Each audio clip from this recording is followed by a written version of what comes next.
Nol udah. Nol. Kayak pom bensin Pertamina, mulai dari nol ya Pak, nol. Nggak ada apa-apa. Dullani ala suq, tolong kasih saya jalan menuju pasar. Saya mau berjuang lagi dari nol. Itu mereka nggak mikir gimana ya petanya di sana, mappingnya, kira-kira marketnya di sana gimana. Dia nggak mikir. Nah Allah suruh hijrah, itu kan. Jadi jujur nggak kita kalau hijrah? Yang kita incer tuh rahmat Allah, bukan gimana-gimana. Jadi masalah banyak, bukan itu. Makanya kan Allah katakan, kalau kami perintahkan mereka untuk menumpahkan darah mereka atau mencabut nyawa mereka dan keluar dari rumah mereka, nggak ada yang berani melakukan itu kecuali segelintir dari mereka. Kenapa? Karena orientasinya rahmat Allah. Pertanyaannya, ini Allah sayang nggak sama saya kalau saya begini? Iya, ya udah eksekusi aja. Ya abati fa'al ma tu'mar, wahai ayahku, lakukan apa yang Allah perintahkan. Yang penting Allah sayang. Ini hijrahnya begini. Bukan langsung ngincer akhwat yang kira-kira hijabnya syar'i, terus cantik, hafal 3 juz, bisa bahasa Arab, ngerti sorof, tahu maf'ul fa'il, maf'ul mutlak. Enggak, itu mah bukan hijrah. Dia nggak peduli apa yang Allah persiapkan, karena dia yakin Allah nggak mungkin mengingkari janjinya. Yang penting saya, bukan apa yang akan saya dapatkan di sana. Oleh karena itu ini yang perlu kita terapkan, hadirin. Jujur nggak kita? Makanya kan ketika ketika Allah dan Nabi-Nya menekankan masalah ikhlas, yang jadi sampel apa? Ibadah apa yang jadi sampel keikhlasan? Dalam hadis Bukhari Muslim, dalam hadis Umar bin Khattab radhiyallahu ta'ala anhu, hijrah yang jadi sampel. Innamal a'malu binniyat wa innamal likulli imri'in ma nawa. Dan setiap orang akan diganjar sesuai dengan niatnya. Faman kanat hijratuhu ilallahi wa rasulih fahijratuhu ilallahi wa rasulih. Barang siapa yang hijrahnya karena Allah dan Rasulnya, dia akan mendapatkan Allah dan Rasulnya. Waman kanat hijratuhu lidunya yusibuha. Barang siapa yang ingin berhijrah untuk cari dunia yang ingin dia gapai, awim ra'atin yankihuha, atau wanita yang ingin dia nikahi, fahijratu ila mahajara ilaih, maka itulah yang akan dia dapatkan dari hijrahnya. Kenapa Allah kasih sampel hijrah? Padahal amalan banyak. Ada sholat, ada puasa, ada zikir, ada jihad. Hijrah yang Nabi jadikan sampel. Lalu lihat sampel yang jeleknya apa? Cari dunia, kata Nabi. Terus perempuan atau pasangan. Karena banyak. Wa may yantiqu 'anil hawa in huwa illa wahyun yuha. Nabi nggak bicara dengan hawa nafsu, namun wahyu yang Allah berikan kepada beliau. Surat An-Najm. Yang Nabi sampaikan bukan yang ada di kepala beliau secara spontanitas, enggak. Kalau ustadz mungkin iya, kita nyari apa ya contohnya ya buat jamaah ya, secara spontan, oh ini kayaknya bagus. Nabi itu wahyu, hadir wahyu. Dan Allah katakan barang siapa yang hijrahnya untuk dunia itu cuman kesannya aja, semua tentang dunia atau perempuan atau ikhwan kalau akhwat, dia cari pasangan. Itu yang diincar ke kajian demi kajian demi kajian. Itu yang perlu kita camkan. Orang-orang yang berhijrah yang dia incar rahmat Allah. Makanya ini poinnya, ketika orang yang berhijrah mencari rahmat Allah, seberat apapun ujiannya, mau diusir, mau dikeluarkan, mau dibully, mau disingkirin dari keluarga besar, kalau depresi adalah berbanding terbalik dengan ekspektasi. Kenapa kita galau? Kenapa kita depresi? Karena ekspektasi kita, harapan kita, keinginan kita tidak terpenuhi. Disitulah saatnya seseorang galau. Betul nggak nih hadirin? Betul. Antum tidak suka sama Fatimah, nggak suka emang. Cantik sih, tapi saya nggak suka. Dan nggak ada ekspektasi menikahi Fatimah. Tiba-tiba dapat undangan, undangan pernikahan yang berbahagia, Ahmad dan Fatimah. Wanita yang bernama Fatimah yang antum tidak suka itu menikah. Kira-kira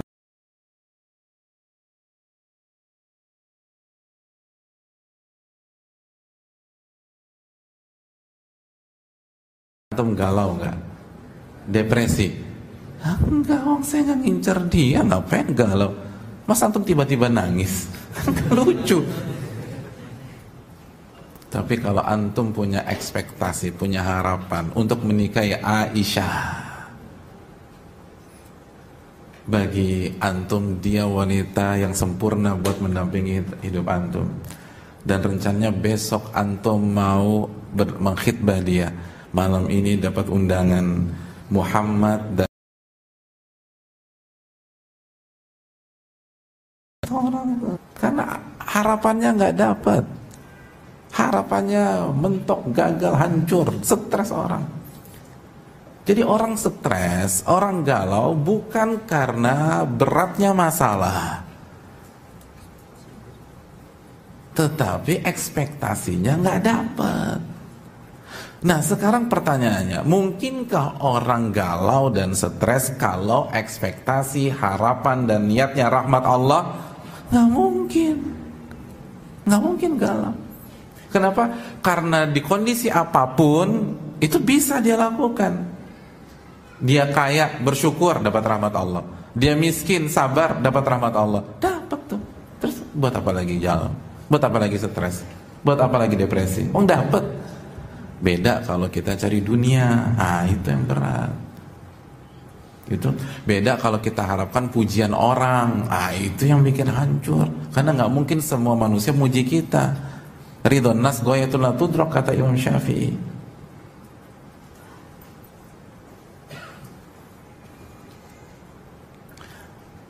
Yang buat galau itu kita berharap saat kita berhijrah komunitas yang ngaji menerima kita, ternyata enggak. Lisannya baik-baik, ternyata ada yang tidak. Yang baik banyak, tapi ada yang tidak. Kebetulan dapat yang begituan. Galau. Tapi kalau tujuan kita rahmat Allah, kita akan mikir, saya hijrah ketemu sama yang casingnya udah ngaji, tapi ternyata lisannya tajam, ngomongin saya dari belakang. Apa yang membuat Allah merahmati saya? Oh, Allah merahmati saya jika saya sabar, jika saya nggak mikirin, jika saya kasih uzur. Apalagi kalau saya memaafkan, ya udah deh, yang penting dapat rahmat Allah. Lempeng tuh, hidup enak, nyaman. Karena hal-hal yang membuat Allah merahmati kita itu bisa lakukan.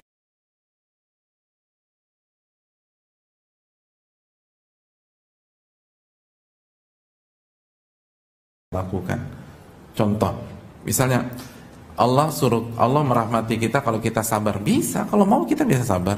Allah merahmati kita kalau kita bersyukur. Kalau mau kita bisa bersyukur.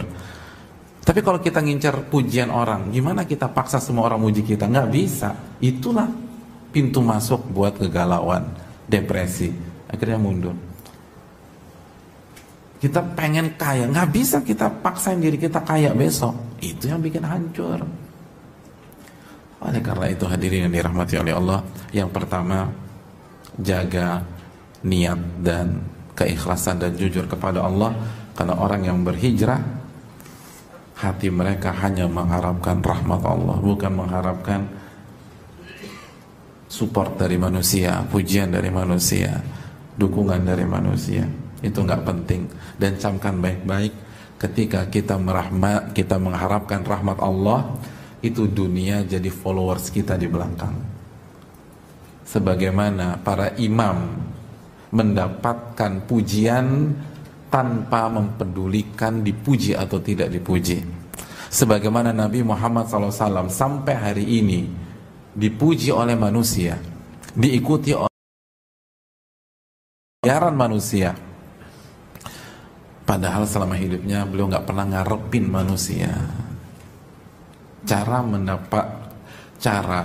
mendapatkan perhatian dunia dengan berpaling dari dunia, bukan ngejar-ngejar dunia. Kalau kita ngejar-ngejar dunia, diinjek-injek sama dia, diinjek-injek. Man kanatil akhiratu hammah jama'allahu syamlah. Dalam hadis Tirmidzi, Nabi SAW bersabda, barang siapa yang akhiratnya menjadi obsesi dan orientasi, otomatis dia berpaling sama dunia. Allah akan selesaikan segala urusan dunianya. Yang kedua, hadirin, gimana biar kita bisa bertahan? Hadirin yang dirahmati oleh Allah, sebelumnya saya mau tanya, antum kan berhijrah nih, rencananya antum berhijrah sampai tahun berapa? 2018 atau 2019? Saya rencananya 2020 Pak Ustadz, persis setelah Pilpres. Hubungannya apa? Hubungannya apa? Nggak jelas nih. Yang 2018 angkat tangan, angkat tangan. 2018 nggak ada. 2019 nggak ada juga. 2020 nggak ada. Berarti banyak yang akhir 2017. Hadirin, kita ingin hijrah sampai kita menghembuskan nafas kita yang terakhir. Bukan hanya 1 tahun, bukan hanya 2 tahun, bukan hanya 3 tahun, bukan hanya 4 tahun. Kalau kita hidup 30 tahun yang akan datang, kita ingin hijrah selama 30 tahun. Kalau kita hidup 40 tahun yang akan datang, kita ingin hijrah sampai 40 tahun ke depan. Oleh karena itu, jadilah seorang pelari maraton, bukan menjadi sprinter. Itu kira-kira ungkapan sederhana aktualnya. Kalau antum searching di buku fikih nggak ada jadilah pelari maraton ini. Aktual aja nggak ada. Iya, jadilah pelari maraton dalam hijrah, bukan jadi sprinter. Kecuali kalau antum ingin selesai dalam jangka pendek. Kalau antum lomba cuma 100 meter, 200 meter, paling jauh 400 meter, betul. Sprint, lari seganjang-ganjangnya. 100 meter. Tapi kalau antum ingin lari 50 kilo, sekali olahraga yang lagi booming di anak muda ini lari. Kalau antum ingin lari 60 kilo, antum sprint nggak? Enggak, antum nggak akan sprint.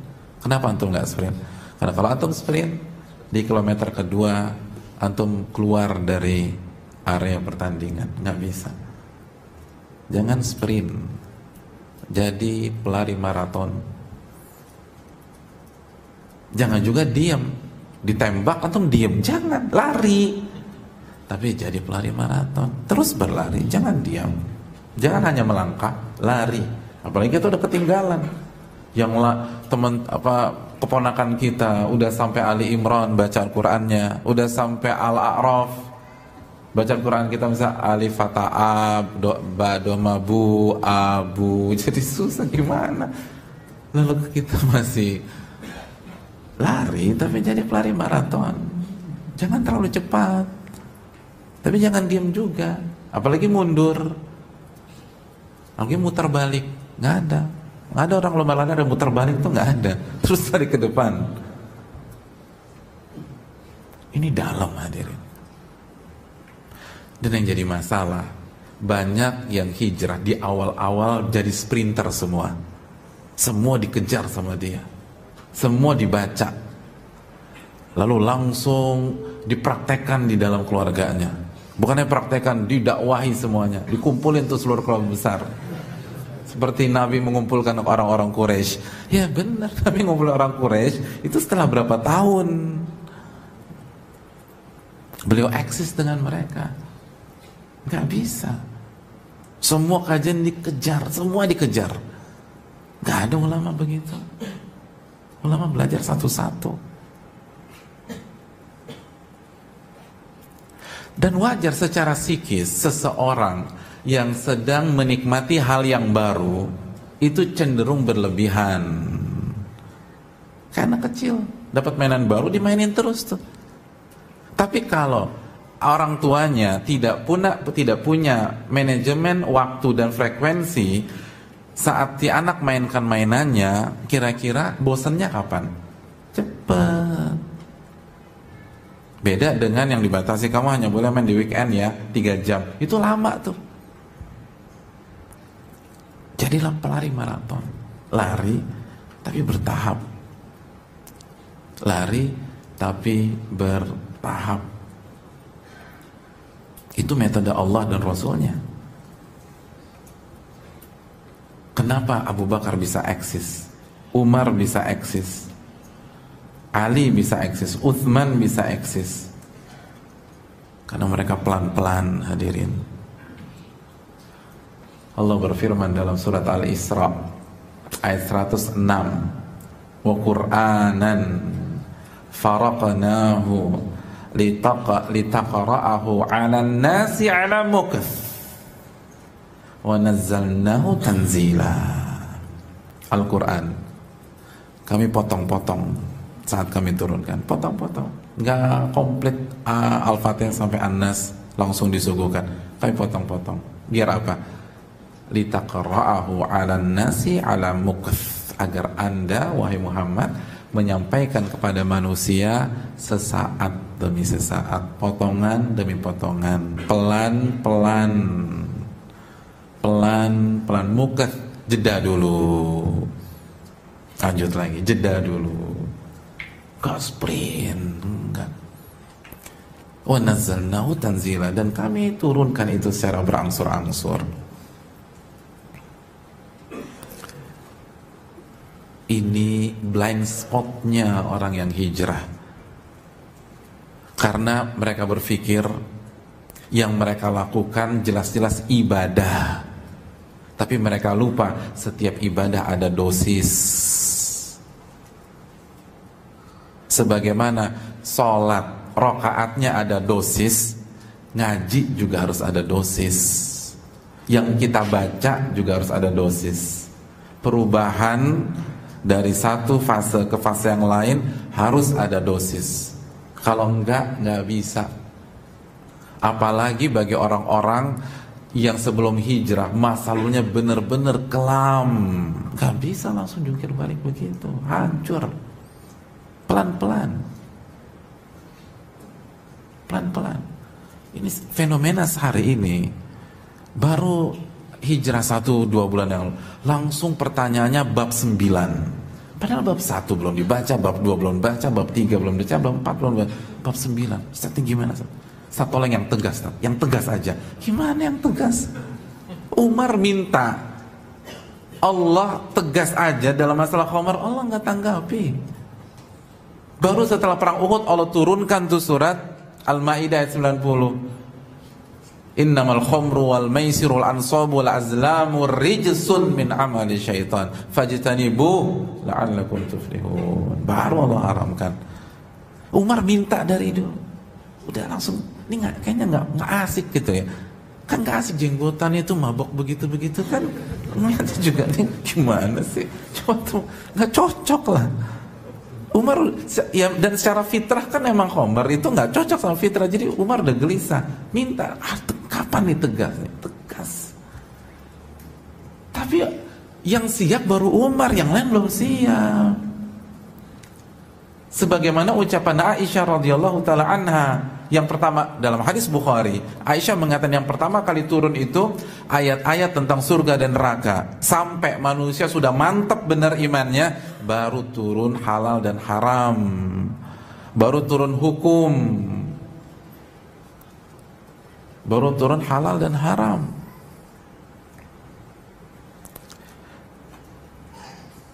Kenapa? Kata Aisyah, kalau yang pertama kali turun janganlah minum khamar, itu semua sahabat sepakat la nada'ul khamra abada, kita nggak akan tinggalkan khamar selama-lamanya. Kalau ayat yang pertama kali turun jangan berzina, maka semua sepakat atau semua mayoritas sepakat la nada'uz zina abada, kita nggak akan tinggalkan zina selama-lamanya. Subhanallah, zina loh, zina.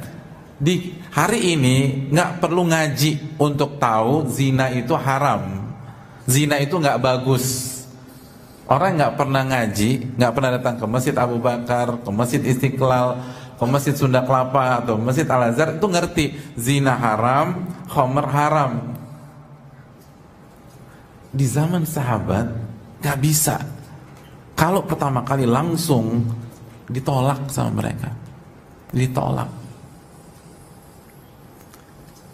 Gimana? Terus yang pertama kali tekankan apa sama Allah? Surga neraka, iman dulu diajarin, iman. Itu sedikit. Karena rujukannya ada depan mata. Khilaf sedikit banget. Kenapa khilaf sekarang banyak? Karena kan rujukannya tidak ada, sudah meninggal. Perangkat, tapi nggak semua orang paham perangkat tersebut. Tapi dulu nggak pakai perangkat, tinggal nanya. Antum hidup zaman Nabi, bingung kunut subuh nih bid'ah atau nanya langsung selesai masalah. Ini sholat tarawih berapa rakaat? Udah nanya langsung, Nabi selesai. Simple, semua ngerti. Nggak harus S3, nggak harus ngerti usul fikih, nggak harus ngerti kaidah fikih, nggak harus ngerti mustalah hadis. Sekarang antum dapat hadis, antum harus tahu ilmu takhrij. Dulu nanya Nabi langsung, ini bener nih sabda antum Rasul? Enggak, itu maudhu. Selesai masalah. Bisa dipahami nggak? Di zaman itu saja bukan hukum yang pertama kali diangkat bagi orang yang hijrah. Yang pertama kali diangkat iman. Sekarang di dunia sosmed kita, di dunia grup kita, hukum penting. Gak ada yang menolak, bisa kufur kita kalau nolak hukum Allah. Tetapi dalam mendidik, dalam bertahan, itu harus ada kaidah, hadirin. Harus ada kaidah. Yang pertama harus ditekankan bagian hijrah masalah iman. Lalu setelah itu ibadah keseharian, dan gak usah sibukkan masalah khilaf, masalah keseharian. Ini langsung masuk masalah fikih. Dan metode fikihnya bukan metode fikih para ulama, langsung masuk fikih khilaf. Padahal ulama mengkaji masalah fikih khilaf ke murid-muridnya itu untuk tingkatan advance. Ibnu Qudamah menulis kitab Al-Umdah. Itu buku fikih untuk beginner, untuk pre-basic. Di buku itu dijelaskan yang satu saja sehingga Anda bisa beribadah. Udah, yang penting bisa ibadah deh. Ketika kalau meninggal ngadep Allah, udah ibadah Anda sesuai dengan ilmu. Begitu khatam buku Umdah, naik ke tingkatan berikutnya Al-Muqni'. Itu baru dikasih 1-2 riwayat yang berbeda. Khatam itu naik lagi Al-Kafi. Al-Kafi khilaf dalam madhab Hanbali. Oh, ternyata dalam madhab Hanbali ada beberapa pendapat. Jadi kita kan taunya Imam Ahmad, Syafi'i sama Imam Malik khilaf. Enggak, di dalam madhab Imam Hanbal aja itu ada khilaf. Lalu setelah khatam baru masuk ke khilaf lintas madhab. Itu Al-Mughni, khilaf lintas madhab. Itu metode para ulama dalam belajar fikih. Sekarang langsung Al-Mughni, langsung khilaf langsung. Gimana nih Ustaz, saya bingung nih. Nih Syafi'i bilang gini, Malik gini. Ya udah antum langsung baca Al-Mughni aja udah. Gak bisa. Ulama sebelum masuk ke ranah begitu, itu basicnya 3 buku, ada yang 2 buku. Makanya mereka eksis. Mereka hijrahnya bertahan. Kita bingung gimana nih, katanya Islam satu. Enggak, karena banyak ilmu yang Anda dengar belum waktunya. Maka shock.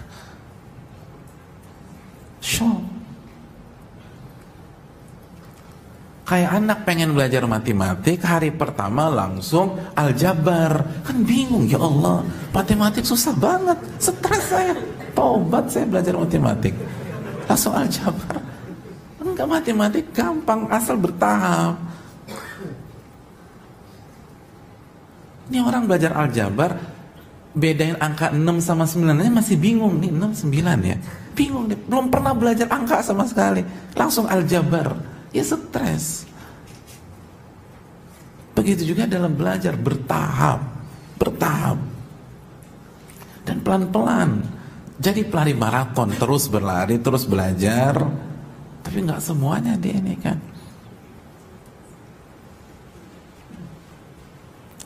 Itu yang perlu. Itu akan membuat bertahan. Karena Nabi mengatakan dalam hadis Bukhari, inna hadza dina yusrun. Agama itu mudah. Agama ini mudah. Walan yushadda dina ahadun illa ghalabah. Tapi tidak ada satupun yang memaksa, yang overdosis, kecuali dia yang akan tumbang. Dan itu terbukti. Saya pernah bertemu dengan beberapa ustadz di sebuah daerah. Mereka bilang, fenomena di sini ustadz, orang yang baru hijrah terus ngejar kajian kita kemanapun, dikejar, udah ada sini, ada sini, ada sini, ada sini. Itu pengalaman kita, hilangnya juga cepat. Hilangnya cepat. Hilangnya cepat. Karena nggak bertahap, pelan-pelan. Gak semua kajian kita hadiri. Dan ini bukan berkaitan dengan siapa pemateri atau materinya. Pematerinya bagus-bagus, materinya bagus-bagus, tapi untuk kita harus tahu gimana pelan-pelan dalam berhijrah. Karena lama. Kecuali kalau kita mau sampai 2019. Ya itu bola di tangan kita sendiri. Kalau mau lama pelan, sabar. Sabar, semua ada tahap. Dan ini kan konsep semua bidang. Makanya di bidang duniawi kita sering dengar no shortcut proses. Nggak ada shortcut dalam proses. Semua harus dilewati pelan-pelan. Memang semua ingin berlari, tapi kalau anak bayi usia 2 minggu langsung diajak jogging, ngiterin Ancol, kan stres. Antum punya anak bayi nih, punya anak bayi usia 2 minggu, dia bisa roll ke depan, roll ke belakang. Kira-kira antum terharu atau bangga? Shock. Rukyah tuh, itu jin. Beneran, itu kesurupan. Gak mungkin anak usia 2 minggu roll ke depan, roll ke belakang, kecuali ada ilmu, ada jin di dalam situ. Semua nggak ada yang instan, hadirin, nggak ada yang instan. Apalagi hijrah. Tadi antum kita udah jelas, ini ujian. Kalau antum lahap semua, antum yang nggak kuat. Makanya sabda nabinya, illa ghalaba, anda yang nggak kuat, karena anda kebanyakan. Jadi jangan salahkan ujiannya, anda yang salah. Anda yang kuras energi anda di awal, sehingga di pertengahan dan di akhir anda udah nggak punya energi lagi. Bertahap. Hijrah itu bukan membalikan telapak tangan. Bertahap, khususnya dalam belajar dan dalam mengamalkan. Karena kan belajar otomatis harus berjalan paralel dengan pengamalan. Jadi kalau belajarnya bertahap, pengamalannya juga akan mengikuti proses belajar. Makanya ketika para ulama menjelaskan belajar yang bertahap, seperti yang dijelaskan Syekh Shalih Al-Syekh, mereka menggunakan hadis makana rifqu fi syai'in illa zanah. Tidaklah kelemah lembutan itu berada dalam sebuah kondisi kecuali akan menghiasi kondisi tersebut. Jadi bertahap dalam belajar dan berhijrah dinyatakan oleh para ulama sebagai kelemah lembutan dalam berproses. Dan Nabi mengatakan kalau kita lemah lembut itu akan menghiasi proses itu. Dan Allah suka. Innallaha rafiq yuhibbur rifqa fil amri kulli aw kama qala. Allah tuh yang maha lembut dan Allah suka kelembutan di dalam setiap situasi. Dan sebaliknya, wa ma nuzi'an syai'in illa syana. Tidaklah kelemah lembutan dicabut kecuali akan merusak kondisi itu. Begitu kan? Ketika kita hijrahnya enggak lemah lembut, semua ditabrak, semua gerasak gerusuk, semua cepat, semua injak gas, hancur kata Nabi SAW, hancur. Syana akan ngerusak tuh. Sabar pelan-pelan. Dan sekali lagi, fokus ke iman, fokus ke akidah. Sebelum bahas masalah khilaf, apalagi khilaf masalah fikih atau khilaf ijtihadiyah yang lebih tepat, iman dulu. Banyak orang bicara masalah A, bahas masalah B, bahas masalah safar tanpa mahram, tapi iman kepada takdir kalau ditanya dia nggak ngerti. Iman kepada takdir ini nentuin surga neraka dia. Dia nggak tahu apa iman kepada takdir. Dia nggak tahu 4 tingkatan iman kepada takdir. Ini dulu yang dipelajari. Nabi nggak pernah bahas masalah itu. Sebelum ini sudah rampung, ini sudah mantap. Dan kalau ini kuat hadirin, itu mau terima halal haram seribet apapun gampang. Sebagaimana Allah subhanahu wa ta'ala dan Rasulnya untuk membuat Madinah steril dari khamar hanya cukup 1 ayat 1 hari di Madinah.